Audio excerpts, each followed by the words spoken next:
اللهم صل على سيدنا محمد يا رب صل وسلم دائما ابدا على حبيبي. کہ اپنے بارے میں یہ وہم ہو جاتا ہے کہ میں کیا ہوں؟ نیک. اور یہ وہم اس لیے ہو رہا ہے کہ میں نے نبی کے نام پہ آج تک کوئی دعوت مس نہیں کی. میں کتنا نیک ہوں. کیا خیال ہے بھائی؟ جب مجھے کنڈوں پہ بلایا گیا میں کنڈے کھانے گیا.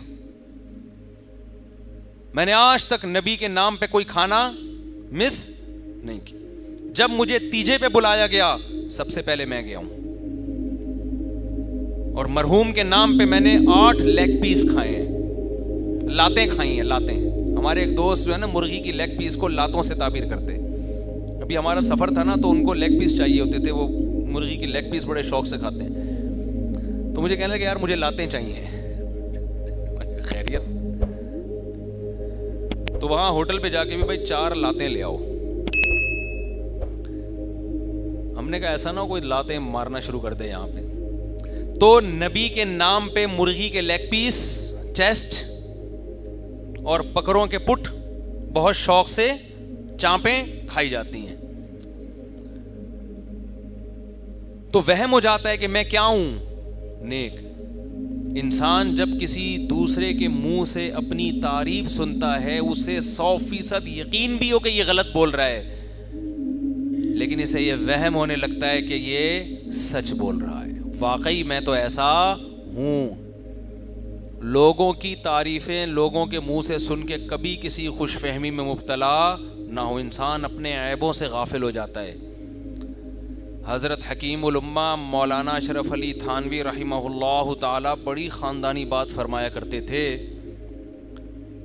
فرماتے تھے کہ اگر کوئی شخص مجھ سے ملنے کے لیے آتا ہے جو میرا مرید نہ ہو, جو مجھ سے اصلاح نہ کروانا چاہتا ہو, اس میں 99 برائیاں ہوں اور ایک خوبی ہو, تو میری نظر اس کی ایک خوبی کی طرف ہوتی ہے, 99 برائیوں کی طرف نہیں ہوتی.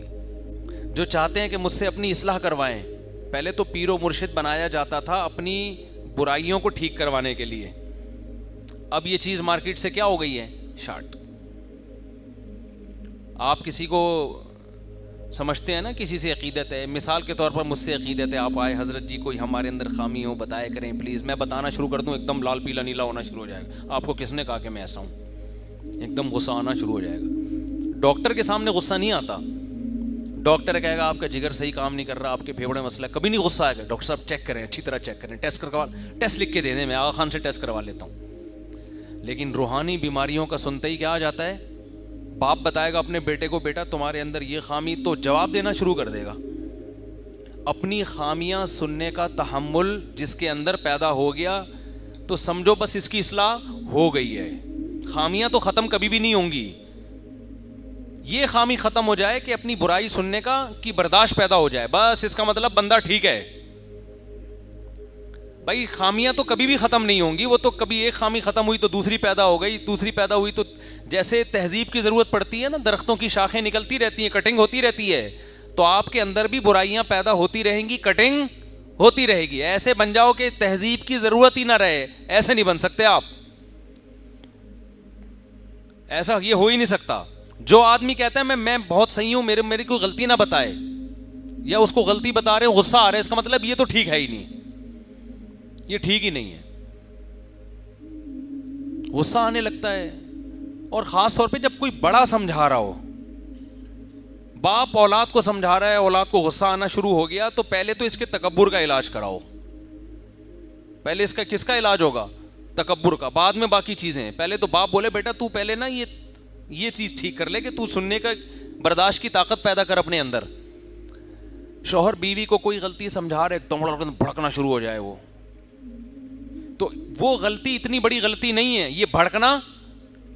اسی طرح عورت اپنے میاں کو اگر ایک کوئی چیز بتا رہی ہے کہ آپ یہ تھوڑی سی یہ چیز اپنے اندر چینج کر لیں, اور ایک دم غصہ آ جاتا ہے, تو یہ جو ایک دم غصہ آنا ہے یہ زیادہ بڑا فالٹ ہے اس غلطی کی نسبت جو آپ کے اندر ہے, کیونکہ یہ فالٹ شیطان میں تھا. دیکھو غلطی آدم سے بھی ہوئی نا, حضرت آدم علیہ السلام سے. اللہ نے کہا کہ یہ درخت سے نہیں کھانا, انہوں نے کھا لیا, مسٹیک ہوئی نا, تو مسٹیک تو آدم سے بھی ہو گئی. اللہ نے کہا غلط کیا, انہوں نے کہا اللہ معافی چاہتا ہوں, غلط ہو گیا مجھ سے, معاف کر دے, ختم. شیطان سے بھی غلطی ہوئی. دو ہی مخلوق زمین پہ رہتی ہے نا, جنات اور انسان, تو دونوں کے باپ سے اللہ نے غلطی ہونے دی. جنات کا باپ شیطان تھا, انسانوں کا باپ آدم. آدم سے بھی ہو گئی مسٹیک. اللہ نے کہا کہ بھائی جیسے ہی اللہ نے لباس چھینا تو سمجھ گئے کہ یہ سزا ملی ہے. جیسے ہی لباس چھینا نا جنت کا, سمجھ گئے کہ یہ کیا ملی ہے, سزا. تو اب اللہ سے لڑ نہیں رہے ہیں کہ اللہ پہلے بتاتا تو کہ میں غلط کیا, میں اس کو ریورس کرتا, اس مسٹیک کی تلافی کرتا. تو سزا پہلے دے رہا ہے, بتا بعد میں رہے, بتا بعد میں رہے کہ غلطی ہوئی ہے. بھائی سزا سے اندازہ ہو گیا کہ ہم نے کیا کیا ہے, غلط. فوراً آدم اور حوا دونوں اللہ کے دربار میں دعا مانگنے لگے, ربنا ظلمنا انفسنا, اپنی جان پر ہم نے ظلم کر لیا, تو نے اگر ہمیں معاف نہ کیا ہم تباہ ہو برباد ہو جائیں گے. ادھر شیطان سے غلطی ہوئی, اللہ نے کہا نکل جا میرے دربار سے. شیطان کو سزا ملی, اس کو غلطی کا احساس نہیں ہوا, وہ غصہ آ گیا بھائی اس کو. خلقتنی من نار وخلقتہ من طین, دلائل دینا شروع کر رہا ہے خدا کے سامنے. تو بڑوں کے سامنے زیادہ دلائل نہ دیا کریں. باپ ڈانٹ رہا ہے سن لو بھائی, ماں ڈانٹ رہی ہے نہیں, زیادہ نہیں بحث کریں. استاذ اگر کوئی بات سمجھا رہا ہے آپ کے اپنے شاگرد کو, بحث نہیں کرو, سن لو آرام سے تمیز سے, اچھا سر آئندہ خیال کریں گے. آج ڈیبیٹ جو ہے نا, ڈیبیٹ, بحث مباحثہ, اس کو کانفیڈنس کی علامت سمجھا جاتا ہے کہ بڑا کانفیڈنٹ ہے یہ آدمی. تو غلطی کو مان لینا, اس سے انسان کا مقام کم نہیں ہوتا بلکہ بڑھتا, اس سے برداشت پیدا ہوتی ہے. دیکھو اللہ نے جتنے بھی دنیا میں قائد پیدا کیے ہیں ان سے ایسے کام کروائے ہیں کہ ان میں برداشت پیدا ہو, برداشت پیدا ہو. تمام پیغمبروں سے بکریاں چروائی گئی ہیں. آپ سوچو یار, پیغمبر کا مقام دیکھو اور ان سے کام کیا لیا جا رہا ہے, بکریوں کے ریوڑ ان کے حوالے کیے جا رہے ہیں.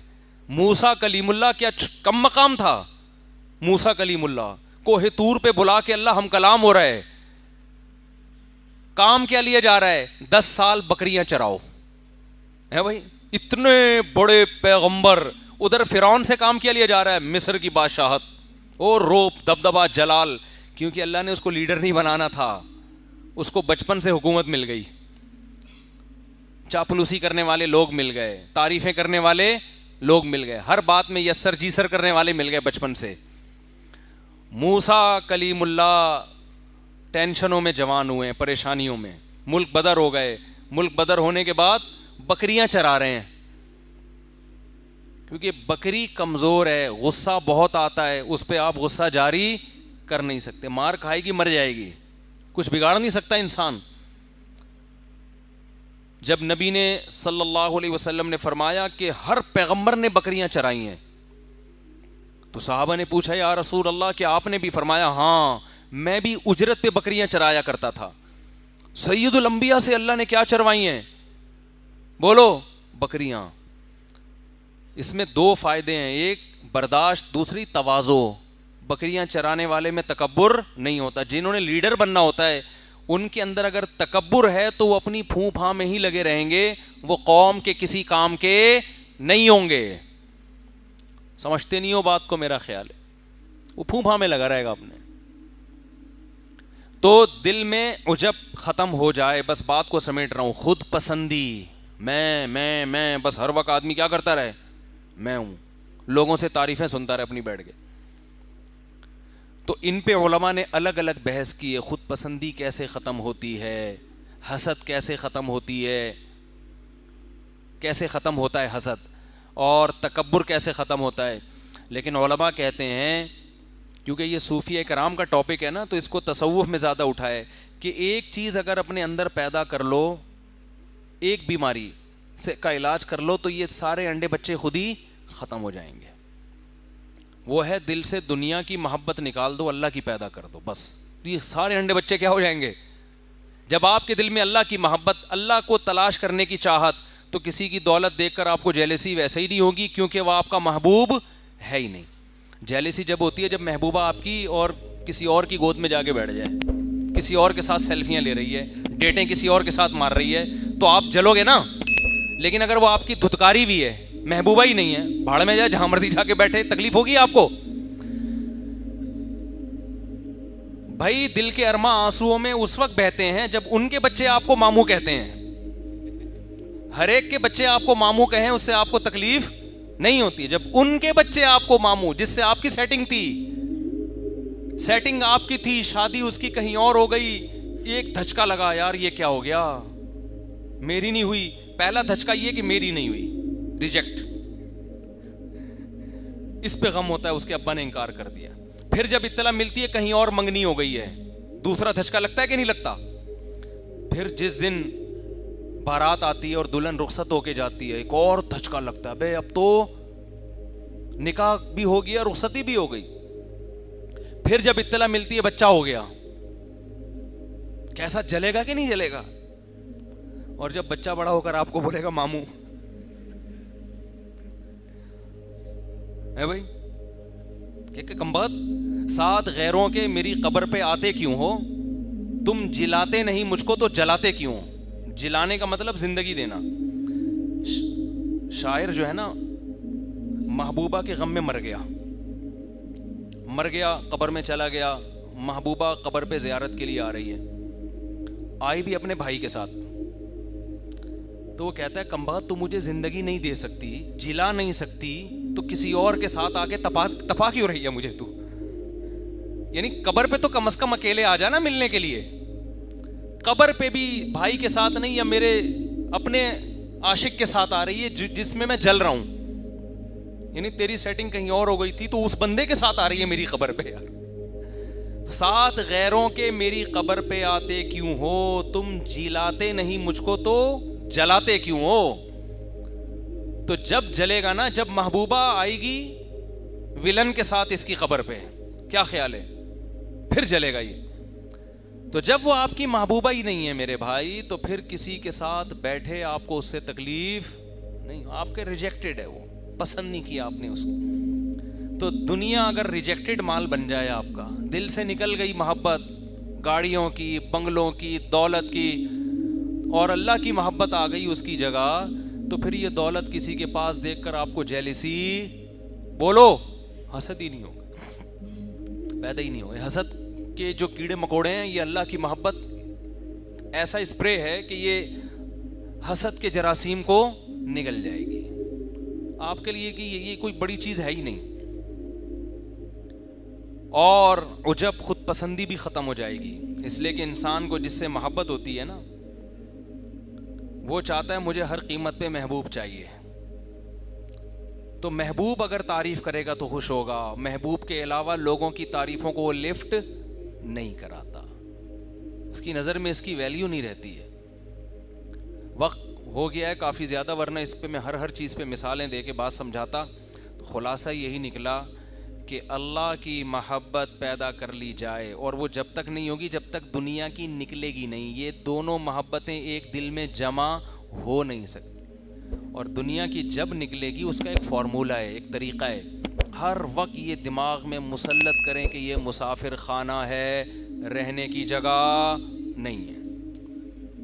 قبرستان جایا کریں نا, حدیث میں آتے, جا کے دیکھا کرو یہ کیسے پڑے ہوئے. جب جائیں نا کسی شاپنگ مال میں, او زبردست مالدار لوگ آئے ہوئے ہیں شاپنگ کرنے کے لیے, غریب کو بڑی حسرت ہوتی ہے, یار ایک یہ لگژری لائف اسٹائل ہے, ایک ہمارا جھونپڑا ہے.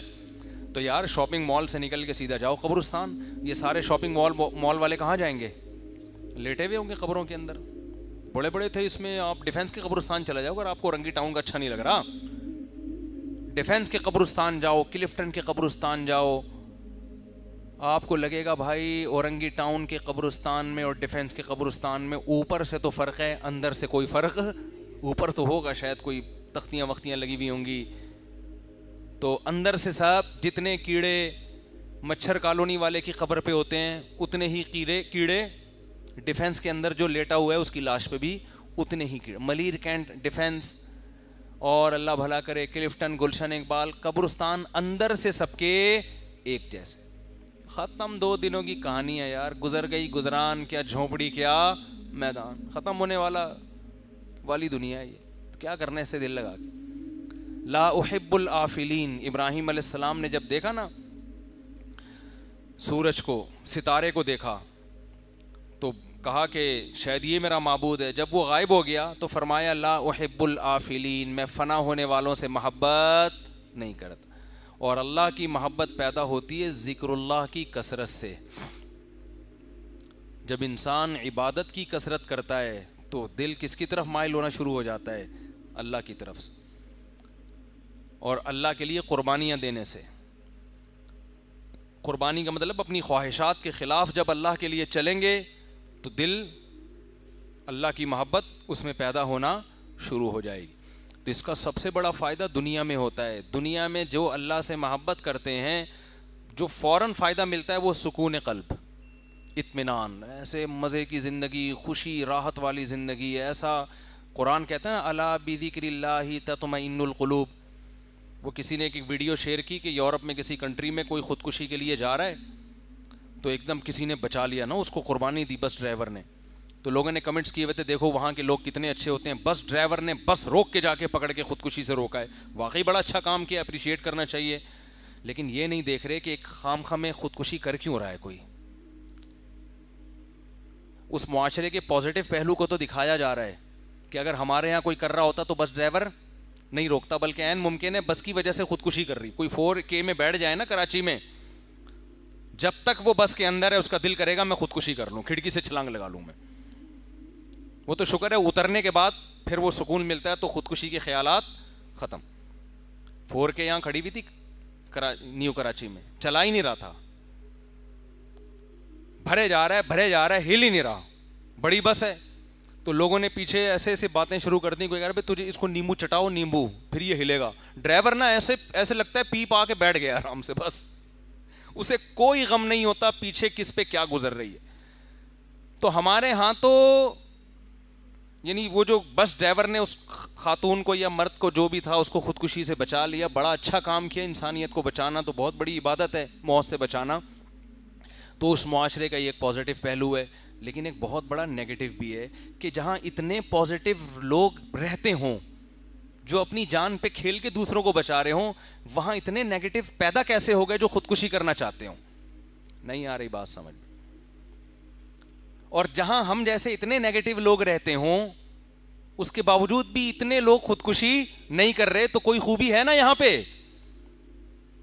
وہ خوبی یہ کہ یہاں اللہ ہے جو تسلیاں دیتا ہے, بے روزگاروں کو بھی تسلی دیتا ہے. رزق کس کے ہاتھ میں ہے؟ میرے ہاتھ میں. ہر سال امتحان میں فیل ہونے والوں کو بھی تسلی دیتا ہے کہ دیکھو کتنے لوگ جو چور تھے اور کیا بن گئے وہ پاکستان میں, کتنے لوگ کچھ بھی نہیں آتا تھا کہاں پہنچے ہوئے ہیں. تم تو فیل ہو گئے نا میڈیکل کالج میں, ڈاکٹر بن کے کیا کر لیتے تم. خیر یہ تو ایک میں مزاح کر رہا ہوں. حقیقت میں وہ ایک ہے نا کہ ایک آدمی کا بچے کا تعارف کروا رہا تھا, یہ ڈاکٹر ہے, یہ فلاں ہے, یہ انجینئر ہے, یوں ہے. تو لوگوں نے کہا کہ اور یہ کیا ہے, اس نے کہا یہ چور ہے.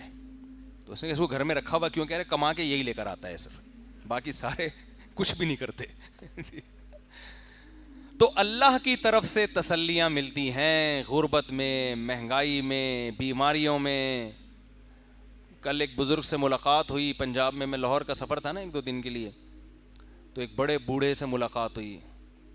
آرمی کے کوئی بڑے آفیسر تھے, سلام دعا تھی ان سے. تو وہ اپنے بوڑھے والد کی بڑی خدمت کر رہے تھے. ہم جب گئے تو انہوں نے اپنے والد صاحب سے بھی ملوایا. کتنا اچھا لگتا ہے کہ انسان اپنے بوڑھے باپ سے بھی سب کو ملوا رہا ہے. یہ اس کی علامت ہوتی ہے اپنے باپ کو عزت. حالانکہ میرے ان کے والد سے کوئی نہ سلام دعا نہ کچھ بھی نہیں, لیکن جو بھی ان کے پاس جائے گا وہ سب سے پہلے کس سے ملوائیں گے؟ بیڈ پہ پڑے ہوئے بوڑھے آدمی. مجھے بڑا اچھا لگا, دیکھو جتنی عزت یہ دے سکتے ہیں اتنی عزت دے رہے. تو نہ اولڈ ہاؤس میں جمع کرایا ابا کو, وہیں گھر میں خدمت ہو رہی ہے. میں گیا تو وہ بوڑھا بیچارہ کیا کہہ رہا ہے, بس دعا کرو میری مغفرت ہو جائے, بستر مرگ پہ ہوں, موت کے لیے تیار ہوں, کوئی غم نہیں ہے ایک غم کے سوا, وہ کیا ہے آخرت میں بخشش. بس اتنا اچھا لگا مجھے کہ دیکھو مسلمان کا خاتمہ کتنا اچھا ہوتا ہے. دنیا دار آدمی کا خاتمہ اچھا نہیں ہوتا. وہ کہ یار میں مر کیوں رہا ہوں, میں کیوں مرا ہوں, مفتی صاحب کچھ ڈاکٹر لاؤ, کو ٹیکا لگائے میں بچ جاؤں. مسلمان کو غم نہیں ہوتا, موت زندگی کا اتنا ٹینشن نہیں ہے. اس کو ٹینشن یہ ہے کہ آخرت میں بخشش ہو جائے. اور حدیث میں آتا ہے نبی نے فرمایا جس کو موت کے وقت اللہ سے امید بھی ہو اور اپنے گناہوں کا خوف بھی ہو تو اس کا مطلب اللہ اس کو معاف کرنا چاہتا ہے اور اس کی بخشش چاہتا ہے. یہ کنڈیشن بہت اچھی ہے کہ اپنے گناہوں سے ندامت بھی ہو آخری وقت میں اور کچھ اللہ سے امیدیں بھی ہوں کہ بھئی ہمارے اعمال تو نہیں ہے, شاید اللہ بخش دے, رحمت کر دے. تو یہ تسلیاں ہمیں اللہ کی وجہ سے ملتی ہیں. جس کا جتنا گہرا اللہ سے تعلق ہوتا ہے اتنا ٹینشن لیس ہوتا ہے وہ, اور جو اللہ سے جتنا دور ہوگا تو ٹھیک ہے خودکشی کرنے والوں کو بچائے گا تو انسانیت کے ناطے, لیکن کوئی بھروسہ نہیں ہے کل خود ہی اسی پل پہ کھڑا ہو اور کوئی دوسرا اس کو بچا رہا ہو. اللہ تعالیٰ ہمارے دلوں میں اپنی محبت پیدا فرمائے اور ہمارے دلوں کے قبلوں کو اللہ درست فرمائے. سبحانک اللہم و بحمدک نشہد ان لا الہ الا انت نستغفرک و نتوب الیک.